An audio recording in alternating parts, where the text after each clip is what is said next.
Conversamos con un emprendedor referente no eido medioambiental, cunha trayectoria increíble que nos contará tamén en esta conversa. Finalista da Bolsa Ensaia 2023, Kiko González Fontán.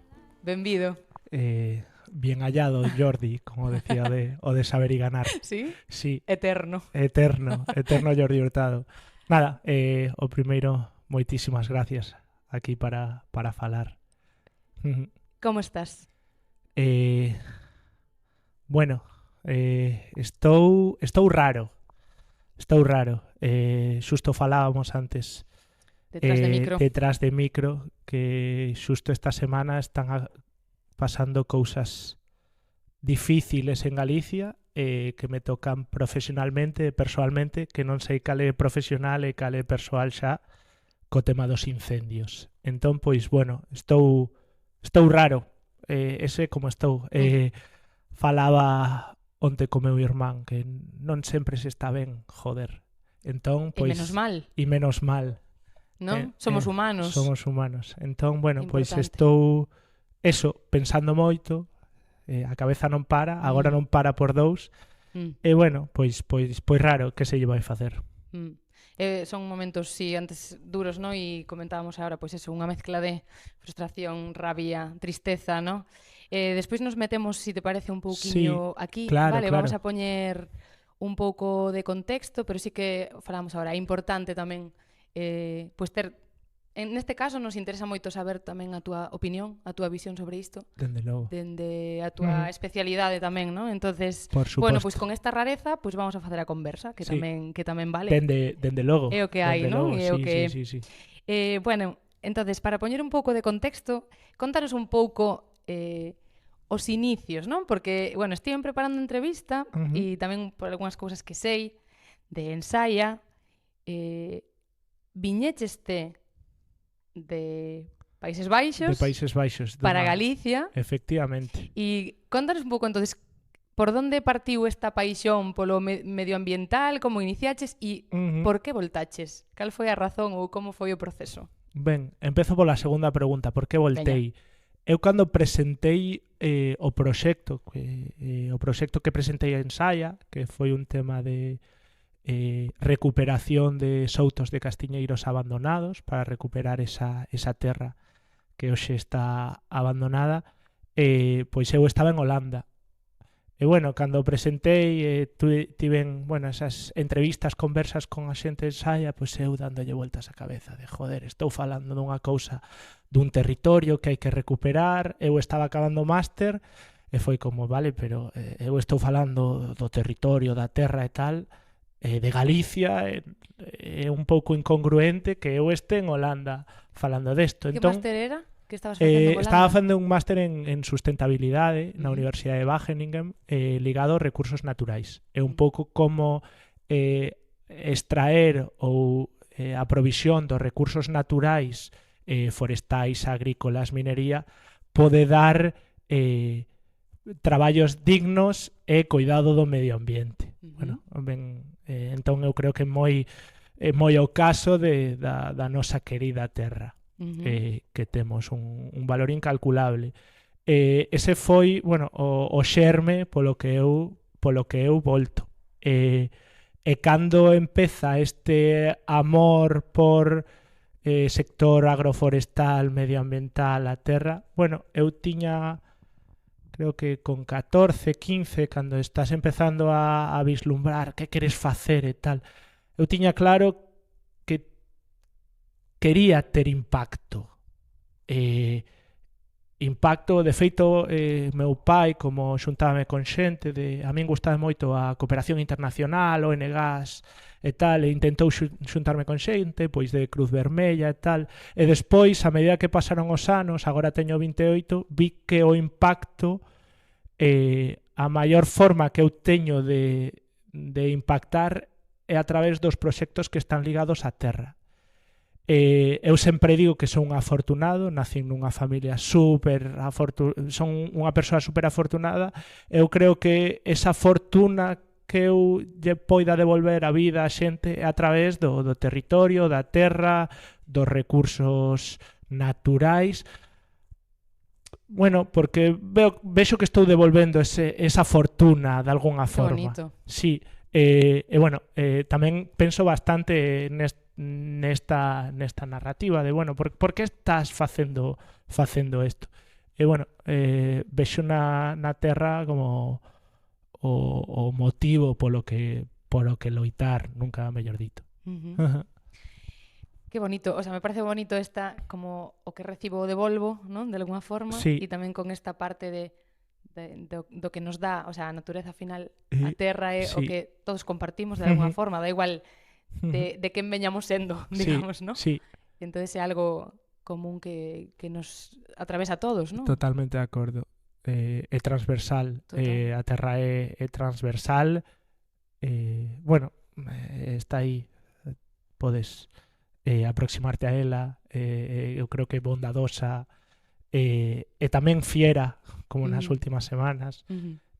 Bueno, achegarse a ela eu creo que é moi positivo. Eso é o que estou intentando facer, unha con coñecemento, porque estudei carreira, máster, non paro de ler, son un friki académico que me gusta moito isto, e despois coa parte de vou acercarme a xente que realmente traballa a terra, que normalmente é xente maior que sabe moito e que ten moito que contar. Total.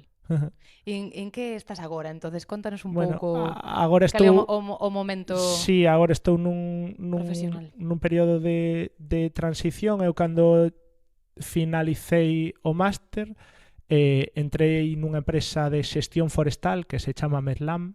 É unha empresa que o que fai é xestionar todo aquilo que ten que ver co ciclo de vida do árbol. É dicir, prepara territorios, fai plans forestais, porque o monte necesita un plan para que este ben coidado, fai as operacións forestais, mantén coidado ese territorio. É unha empresa que está radicada en Ourense e que traballa na zona da Veiga, 20.000 hectáreas. A verdade é que a nivel nacional é unha empresa increíble, a Medlam. Eu, xunto a Medlam, estou desenvolvendo, bueno, unha serie de proxectos ligados con produtos que ti podes extraer do monte, castañas, o tema dos castiñeiros abandonados, o desenvolvo xunto a enxeñeiros forestais de ali. Eles me dan a ferramenta para poder, ese proxecto que eu presentei en Saia de recuperar soutos abandonados, eles me dan, bueno, pois ferramentas humanas, económicas para desenvolvelo.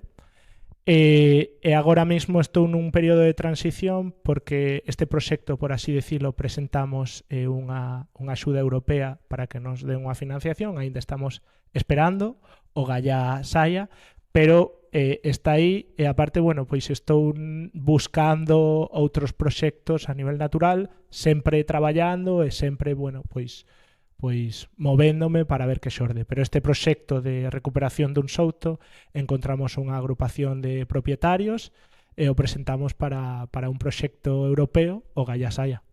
O Galla, cruzamos os dedos tamén desde aquí. Efectivamente. E por que os soutos? Que teñen os soutos que te chamaran a atención ou por que foi por aí o proxecto? Boa pregunta. Penso, me chama, sen non quero ir como máis específico forestal. Os soutos foron un modo de vida para moitas familias, sobre todo no interior de Galicia. Ese interior de Galicia que ahora vas, bueno, un finalista de Ensaya o retratou co tema de lumes, un territorio abandonado que moitas veces o castiñeiro daba de comer a moitas familias. É unha forma, eu creo que, de voltar a un sistema económico, social, que se perdeu, e o castiñeiro eu creo que dá formas de vida digna, pero se olvidou.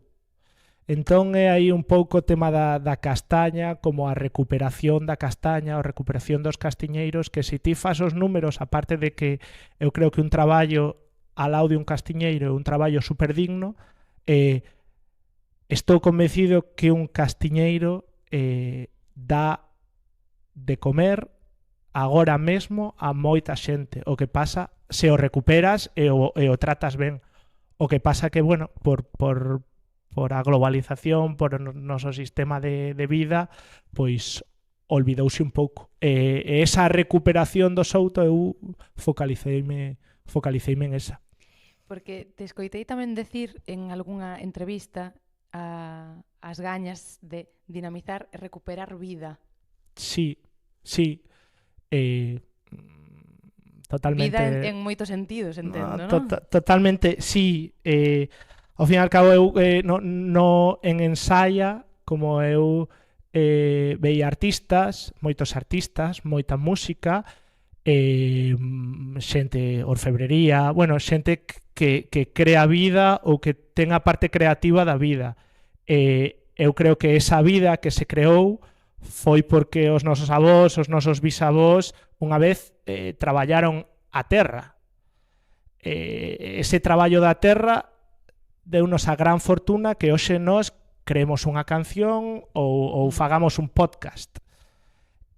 Entón, eu quero ver que ese sistema primario de recuperación da terra nos pode dar ferramentas para nos cantar, nos bailar, nos divertirnos. Ese pode ser nun lugar onde esa vida está abandonada, nun pobo. Foi unha das decisións cando tomei cando voltei a Holanda, cando voltei de Holanda, e bueno, eu non teño pobo, son do rur urbano de Vigo. Pois vou intentar irme a vivir a un pueblo. E bueno, o conseguín. Que xa é, porque as comodidades que teño no centro de Vigo son moi diferentes ao estilo de vida diferente, nin mellor nin peor, diferente. E o conseguín por probar, nunca vivira eu nun pobo. E bueno, pois esa recuperación desa vida é algo que eu intento instaurar a través dos usos da terra, a través das castañas, a través da recuperación, da dinamización das especies forestais, da agricultura, e en eso especialiceime. En eso leo moito, me informo moito, é o que realmente me gusta. Que, bueno, eso, é o que realmente me chama por dentro. E que te dá o pobo? Que te deu vivir no pobo? O primeiro que me deu unha pequena horta, un sistema alimentario máis consciente, que eu como o que parte do que planto. E despois dame dúas cousas, que cando veño á cidade estou cos meus amigos, o disfruto moito máis. É dicir, cando estou por Churruca no centro de Vigo, disfruto moito dese tema cidadade. Bueno, hai xente, hai relacións sociais, me fai disfrutar moito máis a cidade.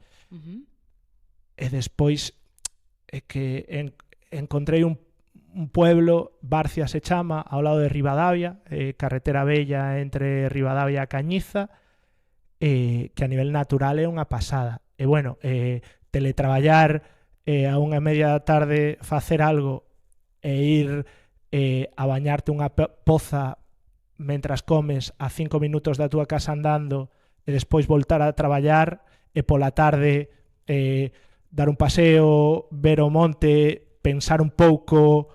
É un gusto, era unha forma de vida que eu estaba buscando cando voltei. Porque disfruto cando socialmente hai máis persoas, e tamén disfruto a parte do pobo. É un pobo pequeno, creo que, o sea, pequeno en cuanto a poboación. Casas abandonadas hai moitísimas. Non sei de quen son. En inverno debemos ser como 12 ou 13 persoas. Claro. Hardcore. Claro, moi pouquiña xente. Pouquiña xente. Non sei se máis, bueno, pero que non os ves, son un pouco intento aproximarme e tal. Tampouco eu quero como chegar elefante cacharrería, tipo aquí está Kiko, tal, paulatinamente, porque bueno, esta transición é paulatina. Tipo, bueno, pois hai aí un pequeno centro do pobo, intentar revivilo pouco a pouco. Bueno, esa é a idea que o Kiko do futuro quere facer. O Kiko do futuro. Me estou conectando moito porque eu son de pobo tamén, entonces me veñen aí moitas cousas, non? E me parece emocionante tamén e reivindicar tamén esa sensación da calidade de vida dun pobo tamén que nos dá, non? Decías agora, bueno, vou a mandar un saludo a Mugardos, por certo, que é o meu pobo, que non o dixen ata agora, así que aproveito. Saúdo. Non creo que ninguén de Barcia escoite isto, pero se algunha vez escoita, saúdos. Decías agora, non? O Kiko do futuro é o que ten en mente. Como te ves no futuro? Como te ves a longo prazo, de aquí a, non sei, 25 anos? Está complicada la cosa. Bueno, creo que o dixen antes, eu sempre tive na cabeza o tema do impacto. Quizáis ás veces peco un pouco de aires de grandeza, de xerar impacto, moitísimo impacto, e bueno, igual o impacto o xenero con 2 ou 3 hectáreas pequenas revivindo un pobo esa emisión. Non sei como me vexo, sei que teño na miña cabeza, bueno, pois intentar o impacto que eu xenere é a través de revivir, de dinamizar e tal, pero non sei se con grandes cousas non sei o que máis grande que se me ocurre, iba a decir presidente de Galicia, pero non está a cousa para isto.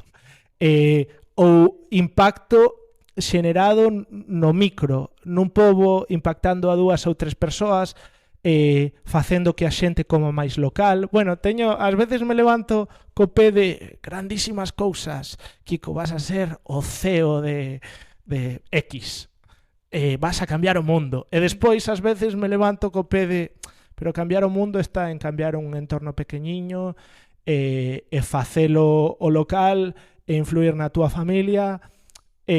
Bueno, estou aí decidíndome sentimento camaleónico a veces. Entre os dous sentimentos. Vale. Tamén pola miña personalidade son como esa visión de tes mil vías ou 1000 futuros, escoller un e deixar de escoller os outros. Temazo, Sí, temazo. Elegir un e renunciar ao resto. Claro. Un temazo. Temazo, sí. Bueno, pero digamos que de alguna forma tamén tanta posibilidade amplía moito o horizonte a nivel mental, non? E aí, claro, se abren un montón de posibilidades. Despois está outro tema de ter que renunciar, que isto é outro tema distinto, non? Sí. Pero claro, si tes tantas inquedanzas e tantas opcións, tamén a potencialidade é moito máis grande, non? Eu creo que co centro 25 anos a terra sempre vai estar no centro, o territorio, o sector agroforestal, eso vai a estar como o pilar número 1, o pilar 0 a familia, o pilar 1 é o territorio, é a terra, é a natureza, é o sector agroforestal, chamarlle sector o agroforestal. Eso é o primeiro. E despois, bueno, pois o mundo, esa é unha decisión que está aí, é inamovible. A vida vai me levar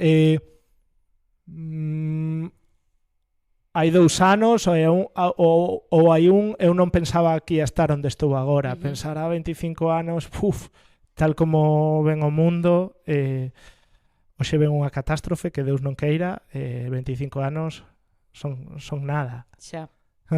A onde nos levará? Bueno, seguimos un pouco visualizando, soñando, ou lle chamamos como que iramos despois o que toque, o que se poida, o que nos tamén construamos un pouco, sí. non? Decías agora, falabas do sector, creo que pode ser un bo momento para falar de isto agora. Sí. Como ves o sector, e xa que abrimos ao inicio o melón que falábamos antes, que creemos que é moi necesario tratalo agora, que é actualidade absoluta, aínda que triste, e con rabia e con frustración, como ves o sector agora e como estás vivindo estos incendios que dende logo desolador? Estou vivindos o primeiro calado. Creo que non é o momento de falar ou enviar mensaxes ou subir a redes, porque, bueno, creo que hai unha sobreinformación. Estou aí como un ente analítico, porque sei que me pode afectar moito o falar e que me respondan ou que non me respondan. Opinións hai tantas como persoas. Estou moi descontento, sobre todo porque creo que hai moitísima xente que eu coñezo de primeira man que loitan moitísimo polo sector forestal, que se profesionaliza, que se levanta cada mañá con moitísima ilusión. Eu creo que non é nada xusto dicir que se fai mal, porque eu coñezo xente, persoas con nomes e apelidos dos 3 partidos que gobernan Galicia, dos 3, que se levantan cada mañá intentando mellorar o rural, o sector forestal, o sector agroganadeiro e a vida no rural. Eu creo que é un problema do sistema. É un sistema abstracto, vale? Agora mesmo non hai ferramentas para que ti podas establecer e ter un traballo digno do sector agrogandeiro e forestal. Ferramentas políticas, ferramentas institucionais. Ti podes crear en 2 minutos unha startup no centro dunha cidade grande, pero se queres crear unha agrupación de xestión conxunta para revivir castiñeiros que estiveron abandonados durante 100 anos, tes que entrar nun ring de boxeo, tes que tardar meses e meses e meses e meses. E, bueno, eu sempre son un romántico, romantizo moitísimo o sector forestal e a vida rural, pero coño, é unha vida dura porque non te dan as oportunidades, as oportunidades airas, as ferramentas para que ti te establezas e vivas dignamente do territorio. Eso como vexo hoxe, despois desta semana de 60.000 hectáreas, que é unha barbaridade. Entón, eu creo que é o momento en que organizacións, axentes, partidos políticos e persoas individuais empecen a empuxar para que o sistema te deixe vivir dignamente do rural, porque eu, Kiko, quero facer eso. E probablemente como eu haxa moitísimas persoas, ou moitas, que queren facelo tamén. Entón, joder, vamos a intentalo. Eu, Kiko, profesionalmente, personalmente, estou intentando. E, bueno, eso é como vexo eu. Como podemos facer as persoas individuais? Que cousas? É curioso, porque estes días recibín moitísimos whatsapps de amigos que teño polo ancho e longo do mundo, tipo, Kiko, que podo facer eu para axudarte?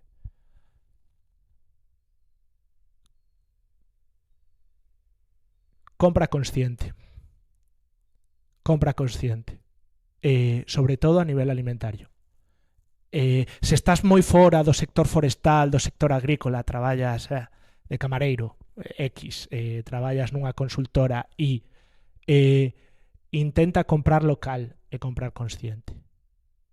Eu creo que nunha persoa totalmente desvinculada deste mundo é a mellor forma para que un gandeiro que ten porcino en Cualedro teña máis cerdos en extensivo que cuiden o territorio, que o territorio este limpo, sin tanto combustible para que despois arda, sin tanto combustible porque está abandonado. Entón, comprar consciente, eu creo que a forma en que augas cara arriba podemos facer un impacto. Intentar comprar consciente. O volvo a repetir, intentar comprar consciente. Importante. E moi importante. Se estás fora de, se podes ter se tes un pobo, intentar visitar a túa avoa que este no pobo e tal, eso xa é como o 10, a matrícula de honor. Pero se estás totalmente desvinculado de Galicia, que non creo, do mundo rural, ir ao mercado ao lado, comprar consciente, ver de onde sai a carne que compras, as leitugas que compras, e bueno, pouco a pouco. Ese é o primeiro paso. Así o vexo eu. E que fíjate, creo que moitas veces non somos conscientes de como impacta cada acción ou cada decisión no seguinte paso, ¿no? E entón agora empezaches falando de mercar consciente, que é unha acción super sinxela como de sair da túa casa, ir a facer a compra X e en lugar de ir ao supermercado X, ir a esta tenda X.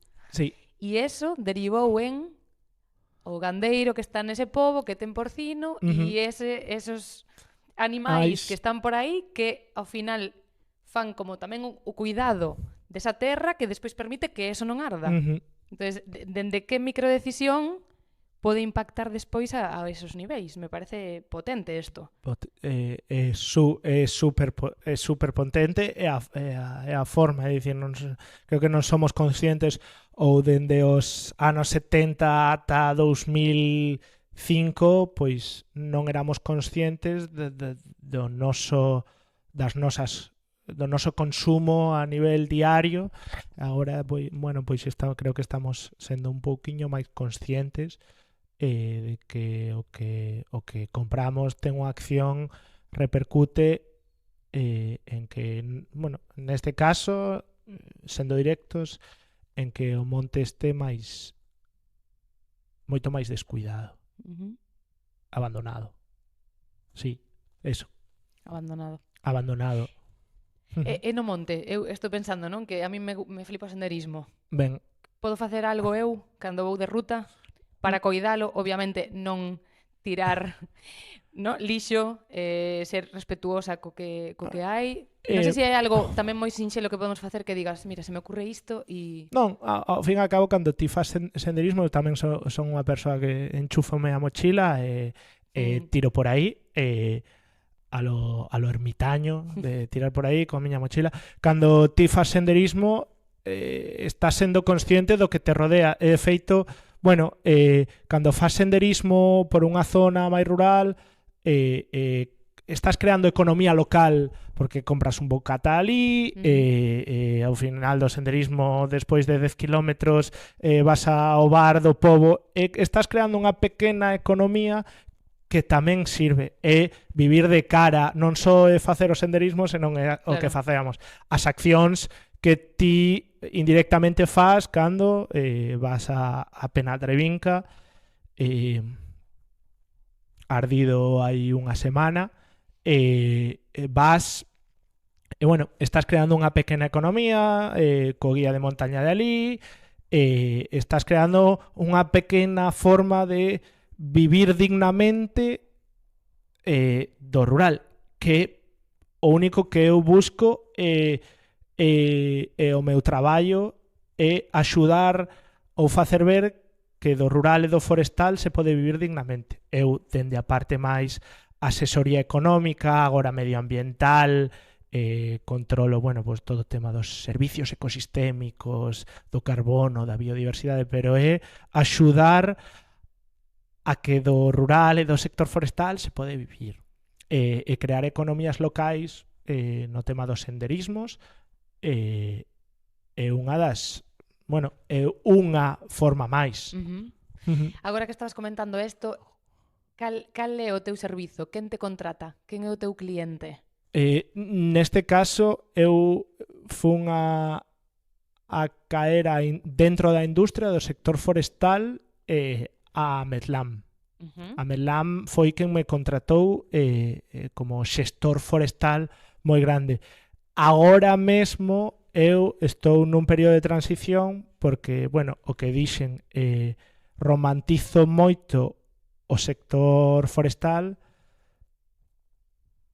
pero un sector duro. Ás veces, despois de 5 ou 6 anos traballando para isto todo día, todo rato, necesito, e sobre todo ao voltar, necesito un coller un pouco de perspectiva, pensar e a ver a donde Kiko cae despois. Pero bueno, sempre estou en contacto con asociacións de produtores, asociacións de gandeiros, asociacións forestais.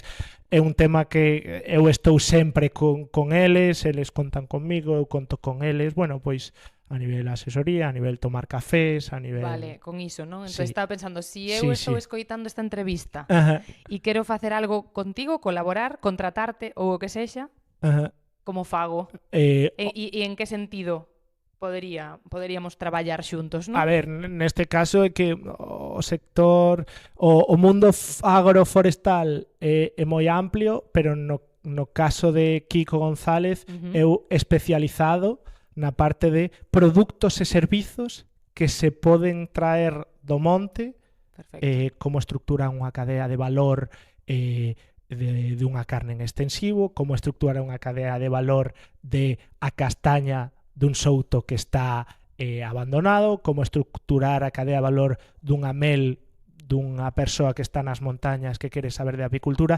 Eu axudo a estructurar a como vender o seu produto, a como facelo, a como especializarme en eso. O que pasa é que o monte ten múltiples produtos. Eu entendo como creo que funciona ese mercado máis local e tal. Bueno, sobre todo aquí sempre se necesita unha asesor, porque un apicultor é apicultor, pero non está pendente das contas a fin de mes. Entón, eso é o que intentei eu especializarme, de ser o apoio destes. E caín nunha xestora forestal onde era curioso porque eran 13 enxeñeiros, todos uns cracks, pero que só pensaban en especies forestais e non estaban pensando nun medio longo prazo de como sustentar esta empresa, este negocio, esta organización. Entón aí entro eu como o número 13 despois de 12 enxeñeiros para, bueno, esa parte de xestión organizativa. Xa non me gusta empresarial, senón porque non só hai empresas, hai organizacións. Esa xestión organizativa que o que eu realmente estou especializado. Como organizar, como xestionar unha organización especializada no sistemas agroforestais. Produtos e servicios do monte pode sacar miles e millóns. Bueno, casi todo o que comes. Así que eres o 12 máis 1. Sí, o 12 máis 1, efectivamente. Okay. Cal é o teu propósito? Estou pensando, eu creo que intentar, polo menos intentar, é como moi abstracto, pero entender como a natureza interactúa, funciona, e o humano como un factor máis nin moi importante nin pouco importante, simplemente un factor máis, bueno, intentar entender cales son as relacións que hai na natureza e intentar entender cal é a figura das persoas dentro de todas esas interaccións entre organismos, entre a natureza. Se creo que o propósito. E despois un propósito de joder, que del rural e que del sector agroforestal se puede vivir dignamente. É dicir, Ademais, Vou loitar ata que... levanta o puño, Kiko. Claro, levanto o puño. Tipo, sí, que sí, que eu coñezo casos de xente que vive dignamente, con unha calidad de vida altísima, rodeado de natureza,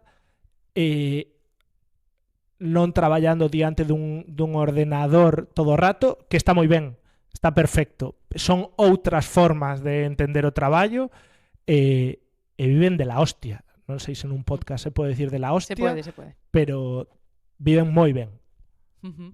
Entón, pois, bueno, ese propósito de que intentar loitar e loitar propio, porque a Kiko, Kiko di, no, a Kiko tamén lle custa moito. Estou vivindo en primeira persoa, todo isto de vivir dignamente do pobo, do rural, do sector forestal, hai dores de cabeza, como todo, pero eu tamén loito en primeira persoa, non loito só en terceira persoa. Eu creo que esos son os dous propósitos. Estaba repasando tamén como corto que me fixeron cando a Gala ensaya, facías a mesma pregunta de cal é o propósito. Eu repasaba e dicía, o propósito é que unha ou dúas persoas se muden ao rural. Ese é o meu propósito. Bueno, eu, Kiko González Fontán, mudeime ao rural con un propósito personal. Entón, bueno, está cumplido. Comentabas agora, non? O de ese vídeo, non? Que gravábamos nese ano que te presentaches a bolsa, e quería preguntarte xustamente por isto. Que impacto tivo ser finalista da Bolsa Ensaya para ti? Primeiro, respaldar que o que eu fago ou a miña narrativa está apoiado por unha rede de persoas que pensan ou que senten como a eu. É dicir, non estás solo. En plan, eso é moi importante. Sí. Eso é super importante. É dicir, o que ti estás facendo está refrendado por unha rede de persoas pequena ou grande que pode apostar por ti, apostar pola túa narrativa, apostar polo que ti fas. Eso creo que é super importante, porque me reafirma como que estou facendo é un bo camiño, ou é un camiño que a xente cree que é un bo camiño. E o segundo, aínda que creo que me cuesta bastante o tema de poñerme en lugares, sair en redes, vale. Empezar a falar, chegar a xente que eu non creía nunca que podería chegar. Bueno, falar de emprendedor medioambiental, que un tío abra o correo, sexa pinga, é un emprendedor e fala do forestal. Un tío totalmente desconectado, ensaya, está poñéndome en lugares que eu non sabería como chegar, e para min eso é super importante, porque é como un altofalante para Kiko, porque a min cústame bastante a relación que teño coas redes sociais. De feito, eu fixen un Instagram cando me enterei de que era finalista de Ensaya. Eu vou facer algo, pero non estou acostumado a eso, non é o meu. Entón, bueno, eu para min o utilizo bastante como altofalante de cando me entrevistan, cando a min eso me pareceme super importante, a verdade. Colocarme en lugares, espacios, organizacións, persoas que eu só polas miñas características e por como son, non sei se chegaría. Pois xustamente cando sae este episodio está a bolsa deste ano, está publicada. De feito, é a primeira vez, é unha novidade este ano, xa o adiantábamos tamén na gala, que será de 10.000 euros este ano. Ata o 2 de novembro hai posibilidade de presentarse Así que isto o vamos a lanzar tamén a xente que escoite o podcast. Aproveitade, animádevos a presentarvos a Bolsa Ensaia. Sí. Si tes entre 21 e 35 anos e queres impulsar o teu proxecto e, por tanto, a túa trayectoria en Galicia, preséntate, de verdade, que queremos coñecerte.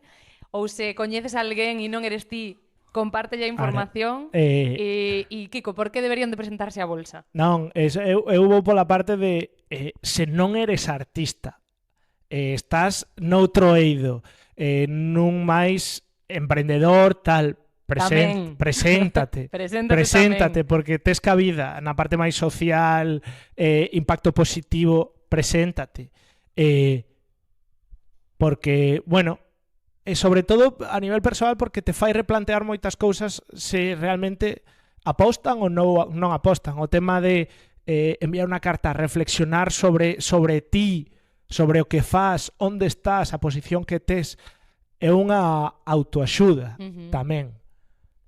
Claro, cando escribía, bueno, esa previa, pequenos requisitos que son moi pequenos, non é nada que non podas facer nunha tarde, pero é como, vale, pues isto pode me servir de autorreflexión de onde estou nesta posición respecto ao mundo e que quero contribuir a como quero facer eu.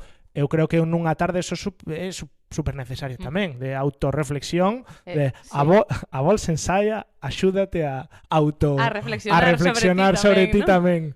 Sí. Son todo ventaxas. Son todo ventaxas. Moi ben, bueno, pois vamos a ir cerrando. Sí. Este é o espazo para que digas o que che apetezca, si queres engadir algo máis, para, bueno, pois para que deixes unha mensaxe final se che apetece, calquera cousa que queras decir, ademais de todo o que xa nos contaches, que foi super interesante, é o momento. Non, son palabras de agradecemento. Na miña cabeza, como lle decía a Cintia fora de micro, o tema de que, bueno, pois para xente que se dedica a isto e para Kiko están sendo momentos duros, e bueno, eu creo que o sistema está un pouco obsoleto e debemos pensar en cambiar a forma na que nosotros nos relacionamos co territorio. Eu creo que esa sexa a mensaxe. E non creo, tampouco creo, aproveito para dicilo como claro. canle de mensaxe, creo que neste abandono do territorio, porque hai un cambio de propiedade moi grande, a xente morre e a propiedade está abandonada, a propiedade da terra, o territorio, o forestal. Eu creo que non debemos poñer todo o peso no sistema público. Non sei se me explico. A ver, explica un pouco máis por se non se entende. Aproveito para dicilo, é dicir, a propiedade da terra está cambiando porque os nosos bisavós que coidaban a terra faleceron, no inconsciente da persoa individual está que o sistema público debe facerse cargo da xestión, da limpeza, de que o territorio este xestionado. Eu creo que eso non funcionou ata agora. Entón, non sei cal é a forma, pero vamos a buscar formas máis colectivistas, comunidades, organizacións, e non só o sistema público, para que o monte se manteña xestionado, se manteña limpo, se manteña sen combustible ou con un combustible menor para que despois non arda. Poñer todo o peso na figura do sistema público para que manteña xestionado miles e miles e miles de hectáreas cada ano, o que non é sustentable. Eso non se sustenta con o tempo.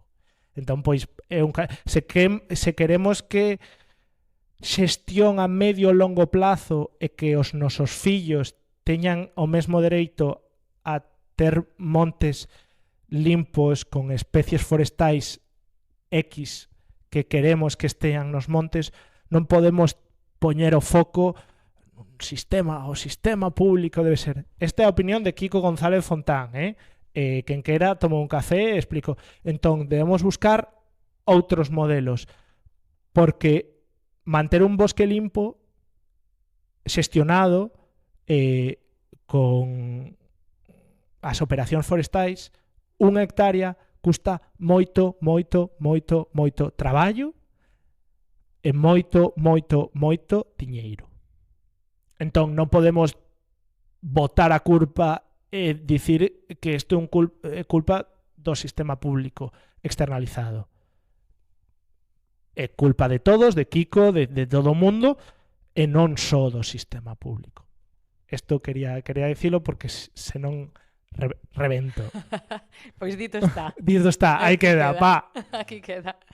Bueno, pois un placer terte en As Follas Novas. É verdade, As Follas Novas. Moitas gracias por decirnos que sí e sumarte, porque ademais o mensaxe foi me sumo de unha. Aí está, Aí sí. Así que moitas gracias. A ti por guiar tamén a toda a comunidade de Ensaya, a todas as pingas, un gran placer. Pois mandamos unha aperta a todas as pingas e a calquera persona que nos escoite. Sí. Nos escoitamos, de feito, no seguinte episodio. Gracias. Grazas.